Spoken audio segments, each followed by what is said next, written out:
In heaven, everything is fine. While most record company executives wrestled with the idea of taking on the two-headed gay raging bull from Liverpool, one of them had stepped forward to put the band in the studio, and this was my first gig as the new guitarist in Frankie Goes to Hollywood. Phonogram had decided to put us into the studio to record a couple of demos. The studio was in Stratford Place, just off Oxford Street. Close by was the record company offices of Chrysalis. John Crowney and I had been there the year before to have a meeting with a guy called John Lloyd. I'd been dating John's sister Alison back in Liverpool at the time, and she'd managed to arrange a meeting for us. Nothing ever came of it, and the highlight of the visit was seeing Billy Idol walking through reception. He spotted us sitting there like a pair of pop star hopefuls and asked us whom we were meeting. We told him and he said, "Tell him from me that if he doesn't sign you, he's a fucking cunt." I presume they were friends. We were due to record Lover's Got a Gun and Junk Funk, and because we were a little inexperienced in the studio, Bob Johnson decided to send one of the Ruts along to supervise things.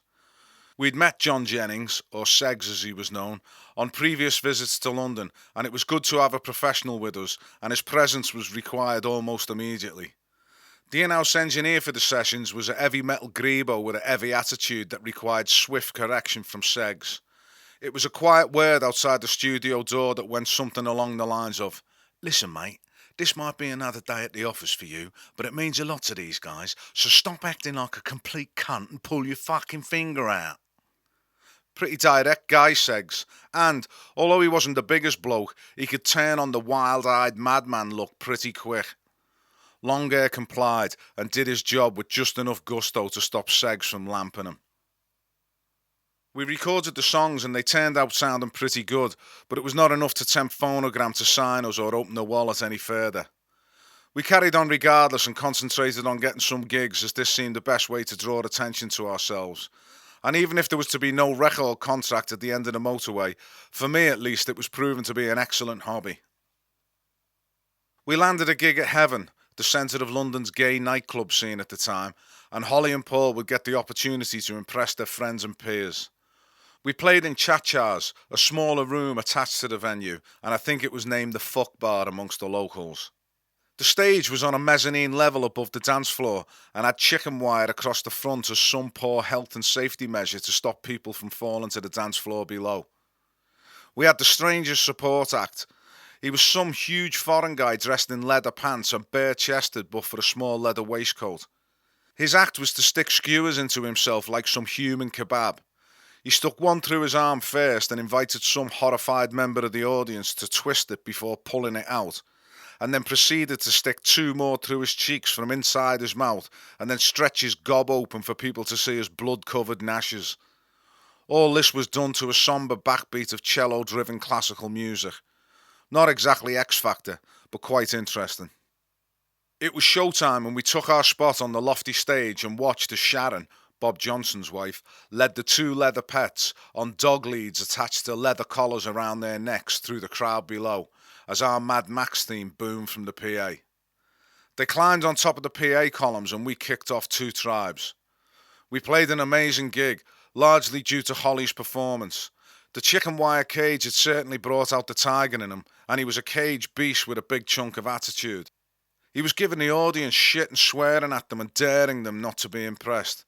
I remember his performance so well because it was one of the best I'd seen from anyone, let alone him. He performed that night like his life depended on it, and I don't think he ever came close to repeating that level of intensity and energy in the years that followed. After the gig, we were so tired that Ped and I managed to grab an hour's shut-eye on the stage before taking the drive back north, despite the booming music being played below. I remember on the drive home stopping for some fried chicken in Charing Cross Road and discarding the packaging out of the van window somewhere around Warren Street.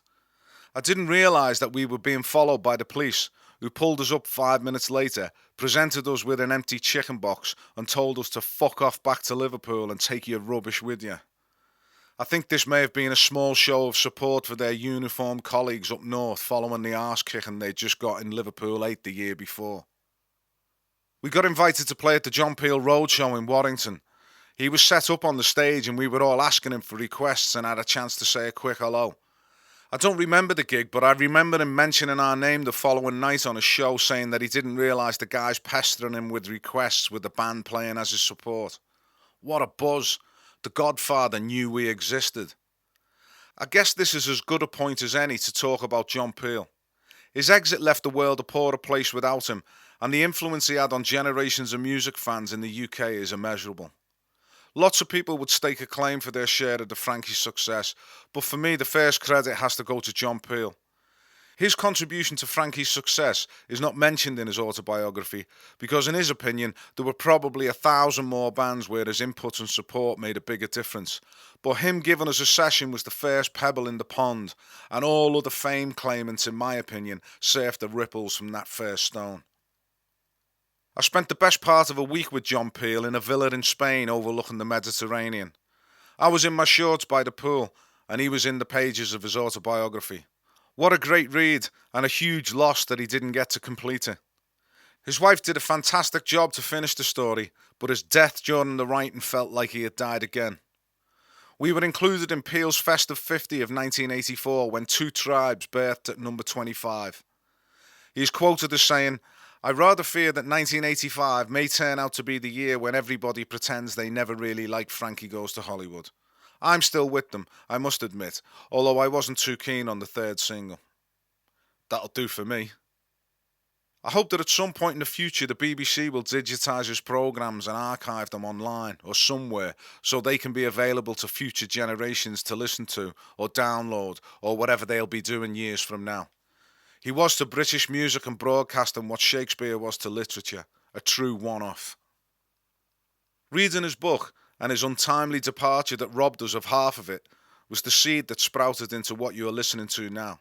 Time is running out and we're all in the queue, and if I was going to start my story then I better get on with it. So let's crack on. I have various memories of the early Frankie shows, but they all seem to merge into a collective experience, so I'll go through a couple and try and extract them one by one and fit them into a vague timeline. Following an invitation from Colin Barry, who was now studying to be a farmer, we headed down the motorway to do a freshers' ball at Harper Adams Agricultural College in Shropshire. I recall there was a large crowd and that we went down well, but looking back I think the pissed up masses would have probably enjoyed a performance from Mrs. Mills. I think the young bucks probably had their eyes trained on the leather pets, who were becoming a crucial part of the Frankie Live experience. Marie's grown whip skills could dampen the ardour of anyone who fancied trying to grab a handful from the front of the stage. A quick crack from her whip would leave any potential groper in no doubt that you can look but you can't touch. We finished the show and broke down the gear and then loaded it into the van. Whilst loading up we noticed the front tyre on the van was flat.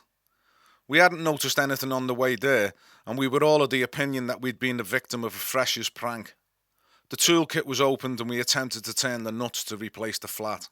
They're going nowhere, and each of us takes a turn in trying to loosen the nuts, and it turns into some sort of modern-day sword in the stone parody. Whichever bold young knight that steps forward to remove the nuts of doom will be declared king of all they survey. No chance. They're stuck fast, but fortunately we have AA cover and they're called out to help.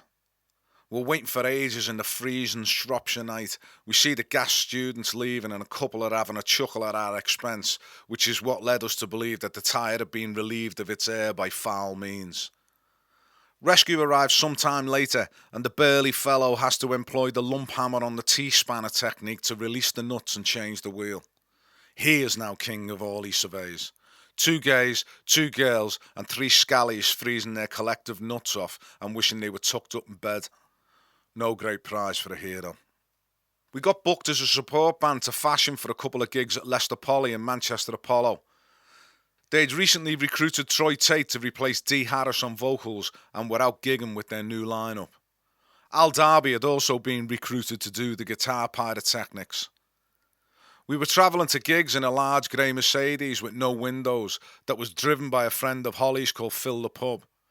Phil and his pal and fellow roadie John would sit up front and we were all in the back. We would stack the gear in the middle and lean up against it and sit for hours in the dark between stops on the motorway. Paul used to bring along mixtapes and he always turned up for departure with a big ghetto blaster. On this occasion, he turned up with a tape of 4 tracks from the new Michael Jackson album that had premiered on the radio the night before, and he was really buzzing about them and wanted us to hear it. We all pile into the back with the gear, the door shuts and the tape goes on, and we're all spellbound in the dark. We listened to Billie Jean, Wanna Be Starting Something, Human Nature, and Thriller. Then we rewound the tape and listened again and again. As we were driving along, getting our Jackson on, there was a sudden vibration caused by tyres going over rumble strips and squealing brakes being applied in haste.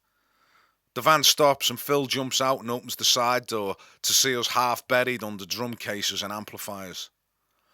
"Sorry man, everything just sort of merged. Anyone fancy a coffee?" When we all realised we were okay, apart from a few bumps, we were all cracking up at Phil and his relaxed manner following the collision. Phil liked to smoke, and the fact that he was driving us around wasn't going to interfere with his habit.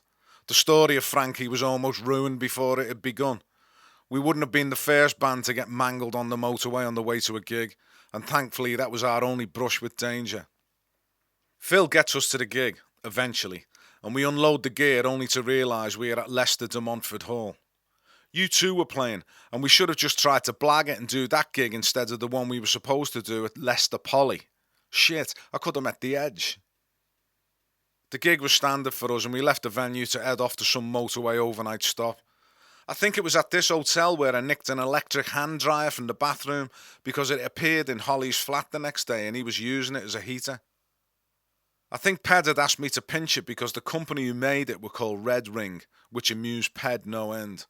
This is a small clue to the many mentions to follow about Ped and his twisted sense of humour, but let's not go down that road just yet. I don't remember much about playing at Manchester Apollo with Fashion, and my only memory is that Claire, who was now my girlfriend, came along to see the show, and that it was rather poorly attended. Still, it was an experience to tread the hallowed boards of such a big venue, even if I don't remember anything about it now. In the years to come, I would get to play many amazing venues to packed houses, so maybe that's why Frankie's first gig at the Apollo was so forgettable. I was spending a lot of time with Holly and even doing a bit of recording with him on his little 4-track. Holly was on the dole and was always very welcoming when you buzzed on his door, and on my illegitimate days off from the corpy, I would like nothing better than to hang out with him. It was a loft flat and all the walls and floors were all painted in loud colours. I remember the floor of his landing was sky blue and the living room floor was yellow, and the colourful decor certainly matched the current tenant. Steve Lovell was sharing the flat with Holly at the time, and he was definitely the grown-up in the situation. I didn't know that our paths would cross some years later during my Swan-Yard years. I didn't know Steve very well, but he was a quiet, dry, humid guy who made a fantastic noise with his guitar.